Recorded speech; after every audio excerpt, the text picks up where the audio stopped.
Imagine being taken from your homeland, paraded before strangers, your body gawked at, studied, and displayed like an object, both in life and in death. This isn't fiction. This is the true story of Sarah Baartman, a young African woman whose life was stolen by exploitation and whose legacy would one day become a symbol of resistance, remembrance, and reclaiming dignity. Born around 1789 in the Eastern Cape of South Africa, Sarah was a member of the Khoikhoi people, an indigenous group native to southern Africa. Her given name was likely Sarchi, a Dutch diminutive of Sarah. She grew up under colonial rule, working on a Dutch settler's farm after the loss of her family. Life was already difficult, but nothing could have prepared her for what was to come. At about 20 years old, Sarah was taken from her homeland under the pretense of opportunity. She was told she could find fame and fortune in Europe.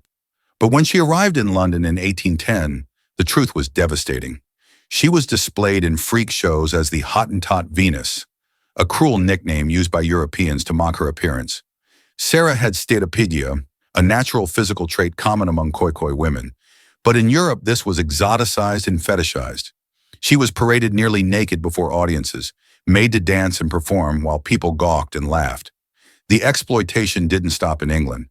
When public criticism of her treatment grew, her handlers moved her to France, where things became even worse. There, Sarah was displayed in private salons and public exhibits, essentially treated as a human zoo attraction.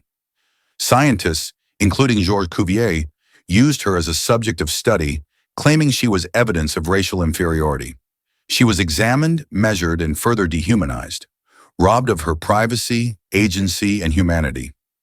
Sarah died in 1815 in Paris at the age of just 26, alone and impoverished. But even in death, she found no peace. Georges Cuvier dissected her body and preserved her remains. Her skeleton, brain, and genitals were placed on display at the Musée de l'Homme, where they remained for over 150 years. It wasn't until the end of apartheid and the rise of a democratic South Africa that her story gained the global recognition it deserved. In 1994, Nelson Mandela formally requested that her remains be returned home. After years of diplomatic negotiation, France agreed.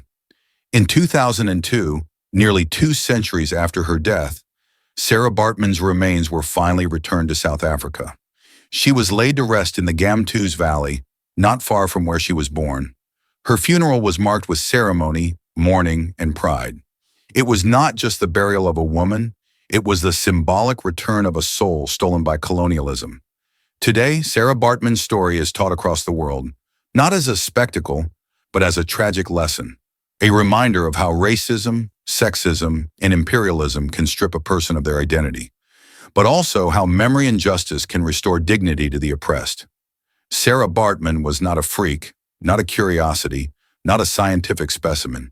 She was a woman, she was human, and now finally she is home.